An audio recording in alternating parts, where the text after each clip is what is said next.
आपण माने देखुछंती ओडिशा कथा यूट्यूब चैनल आसंतु नजर पकाइबा राउरकेला खबर उपरे। गुरुंडिया ब्लॉक रो एरगेडा रे कर्मा पूजा भाद्रव मास शुक्ल पक्ष एकादशी रो 2 दिन पूर्व कर्मा पूजा आदिवासी समाज रो पारंपरिक पूजा होइथाय। एही पूजा 3 दिन धरी चले। एति पूर्व 2 दिन धरी एही पूजा चालू रहिथाय। गुरुंडिया ब्लॉक रो एरगेडा गाँव रे एही पूजा अनुष्ठित होइछि। आदिवासी मानकर सबु समाज रे एही पूजा को पालन करि देखंतु आमे आपन को गुरुंडिया अंचल रे एरगेडा गाँव रे करमा पूजा देखौछु। देखंतु तार चित्र प्रथमे पूजा पई नदी रो बाली आसी मादल बाजा बजाई स्त्री पुरुष गाँ लोक समस्ते एकत्रित होई करमा पूजा पई एकत्रित होइथांती। जंगल रो कर्मा गछ को आनिमा पई एक स्वागत करा जाई इष्ट देवी को आवाहन करी आनी थांती। ग्रामर मुख्य पूजकों घरे स्थापना करा जाई प्रतिष्ठा करा जाई थे। द्वितीय दिन मंडप रे सजाई इष्ट देवी को पूजा करा जाई थे। कर्ता एवं एही पूजा रे उपवास रहितवा लोक मध्य कर्ता सहित पूजा रे बसी थांती। पूजार प्रणाली को समस्त अनुसरण करती एवं मानी चलती। राति रे पूजा हुई। संध्यारे यही पूजा आरंभ होता है। राति सारा देवादेवी गीत गाई आराधना करी मादल बजाई ग्रामवासी छोट पिला माने बुढ़ा बुढ़ी समस्ते नाची थांती एवं खुशी बनाई थांती। शेष दिन सकाळ हेबा पूर्व अर्थात भोर समय विसर्जन होता है। सेमाने विश्वास करती जे यही पूजा कले समाज रे बा परिवार रे सुख शांति धन जन संपत्ति बढ़ी थाए एवं विभिन्न अनिष्ट रु मुक्ति मिलता है। गाँव सोहन सांडिल कर्ता घरे पूजा आरंभ होता बेले कोरोना जोगु बहु लोकों समागम हो पारि नथिला।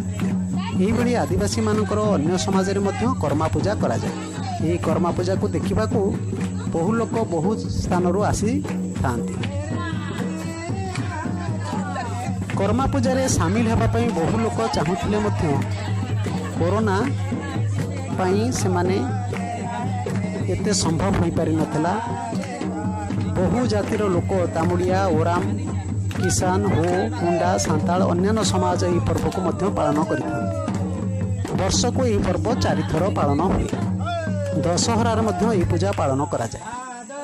कर्मा पूजा रे काराम गछ जंगल रु अणा जाइଥାଏ। पूजा शेष दिन खासी मरा जाए भोजी भातर आयोजन मध्य होता है। यही भोजी रे समस्ते सामिल होता। तामुड़िया समाज पक्षर एरगेडा ठारे यही पूजा पालन होता बेले पूर्व पुरुष मानक नीति आदर्श रे अनुप्राणित हो यही पूजा पालन करा जाए। किंवदंती अच्छी जे यही पूजा कले धन जन संपत्तिर अभिवृद्धि सहित समाज मंगल होता है। देखंतु तार चित्र आपनको सामने। आमे गाँव सोहन सांटिल सहित भेटिलु और सहित आलोचना करूँ कर्मा पूजा विषय। शुणु से कौन कहते कर्मा पूजा विषय देखो।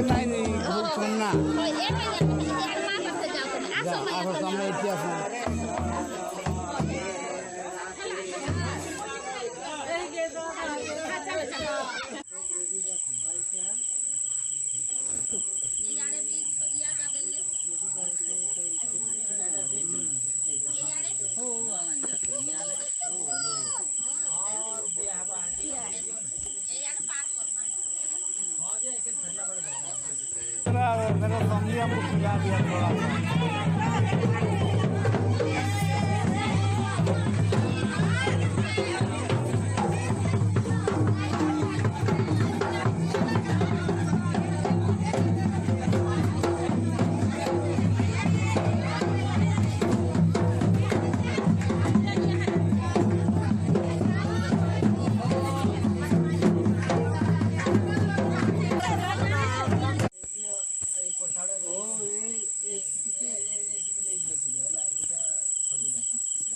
समस्त के बात करते हैं कि भी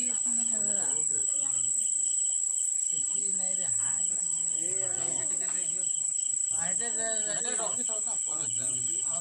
हाँ सामना सुबह ना मैं बता पाती हूँ।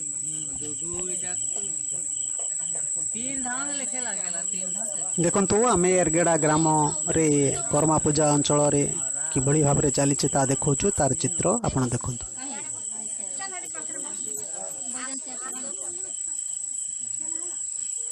ଗାଁର ମହିଳା ପୁରୁଷ ଛୋଟ ଛୋଟ ପିଲାମାନେ କିଭଳି ଏହି ପୂଜାରେ ନାଚ ଗୀତରେ ସାମିଲ ହୋଇଛନ୍ତି ଦେଖନ୍ତୁ ତାର ଚିତ୍ର। ଆଚ୍ଛା ଆପଣଙ୍କର ନାଁ କ'ଣ କୁହନ୍ତୁ? ମୋର ନାମ ହେଉଛି ସୋମ ଚାନ୍ଦିଲ, ଗ୍ରାମ ଏରଗଡ଼ା। ହଁ,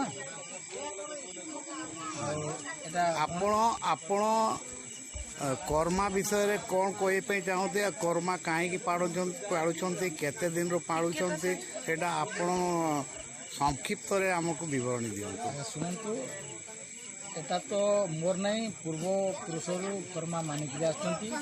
ମୁଁ ବି ମାନୁଛେ। କର୍ମା ମାନିଲେ ଆମର ଘରେ ଧନ ଦୌଲତ ସମ୍ପତ୍ତି ଛୁଆ ପିଲା ସମସ୍ତେ ଭଲ ଥାନ୍ତି, ଏଇ ଉଦ୍ଦେଶ୍ୟରେ ଆମେ ମାନୁଛୁ। କର୍ମାର ଶୁଣାଯାଇଛି ବିଭିନ୍ନ ପ୍ରକାର 4 ପ୍ରକାର କ'ଣ କର୍ମା ହୁଏ। ଆପଣ ଏଇଟା ପ୍ରଥମ କରୁଛନ୍ତି, ଦଶହରା ବେଳକୁ ହୁଏ ଆଉ ବିଭିନ୍ନ ସମୟରେ ହୁଏ, ତା ମହତ୍ଵ କ'ଣ? ଶୁଣନ୍ତୁ, ଆମେ କରୁଛୁ ଇଏ ଭାଦ୍ରବ ମାସରେ, ଏଟା ହେଉଛି ପ୍ରକୃତ କର୍ମା। ଦଶହରାରେ ମାନନ୍ତି, ସେଟା ହେଉଛି ଦେହକର୍ମ କୁହନ୍ତି, ଆଉ ଅଲଗା ସମୟରେ କୁହନ୍ତି, ଏଟା ଅଲଗା ତାର ସିଚୁଏସନ୍ ଅଛି। କିନ୍ତୁ ମୁଁ ତ ଭାଦ୍ରବ ମାସରେ କରୁଛି, ସେଥିପାଇଁ ଏଟା ଆମର ମହତ୍ଵ। ଭାଦ୍ରବ ମାସରେ କୋଉ ସ୍ଥିତିରେ କରାଯାଏ? ଭାଦ୍ରବ ମାସ ଶୁକ୍ଳପକ୍ଷ ଏକାଦଶୀରେ କରାଯାଏ। ମାନେ ଆପଣ ଏଇଟା କେବଳ ମ୍ୟାକ୍ସିମମ୍ ଟାଇମ୍ରେ ଦେଖାଯାଏ, ଏଇଟା ଆପଣଙ୍କର ଟାମଡ଼ିଆ ସମାଜରେ ହିଁ ବିଶେଷ ଭାବରେ ପରିଲକ୍ଷିତ ହୁଏ। ନାଇଁ ଶୁଣନ୍ତୁ, ଖାଲି ଟାମଡ଼ିଆ ସମାଜରେ ନୁହେଁ, ଅନ୍ୟ ସମାଜରେ ବି କରାଯାଏ। କିନ୍ତୁ ବର୍ତ୍ତମାନ ଦେଖିବାକୁ ମିଳେ ଅନ୍ୟାନ୍ୟ ସମାଜରେ ଏଇଟା ଆସ୍ତେ ଆସ୍ତେ ଲୋପ ହେବାକୁ ଗଲାଣି, କିନ୍ତୁ ଆପଣ ସମାଜରେ ଏପର୍ଯ୍ୟନ୍ତ କରୁଛନ୍ତି। ଶୁଣନ୍ତୁ, ଉରାଙ୍ଗ ସମାଜରେ କଣ୍ଟିନ୍ୟୁ ଆଗରୁ କରୁଥିଲେ, ଅବିକା ବି କରୁଛନ୍ତି, ଆମେ ବି କରୁଛୁ, ଆମେ ବି ଆଦ୍ୟ କାର୍ଡ଼ କରିକି ଆସୁଛୁ, କରୁଛୁ।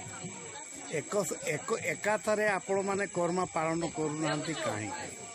ଏକାଥରେ ମାନେ ଆମର ସମାଜର ଆମର ବନ୍ଧୁବାନ୍ଧବ ସହିତ ଆମେ ପାଳନ କରୁଛୁ। ଆଉ ସେମାନେ ତାଙ୍କ ବନ୍ଧୁବାନ୍ଧବ ସହିତ ସେମାନେ ପାଳନ କରୁଛନ୍ତି। ଆଉ ଆପଣ କର୍ମା ବିଷୟରେ ଆଉ ବିଶେଷ କ'ଣ କହିବା ପାଇଁ ଚାହୁଁଛନ୍ତି? କର୍ମା ବିଶେଷରେ ଏଥିପାଇଁ କହୁଛି, ଆମର ଆସ୍ଥା ଅଛି କି ଧନ୍ୟବାଦ। ବ୍ୟୁରୋ ନ୍ୟୁଜ୍ ଓଡ଼ିଶା କଥା ୟୁଟ୍ୟୁବ୍ ଚ୍ୟାନେଲଟିକୁ ଆପଣମାନେ ଦେଖୁଛନ୍ତି। ମତାମତ ଦିଅନ୍ତୁ, ଲାଇକ୍ କରନ୍ତୁ, ସବସ୍କ୍ରାଇବ୍ କରନ୍ତୁ, ସେୟାର ମଧ୍ୟ କରନ୍ତୁ। ଆମେ ମାନୁଛୁ।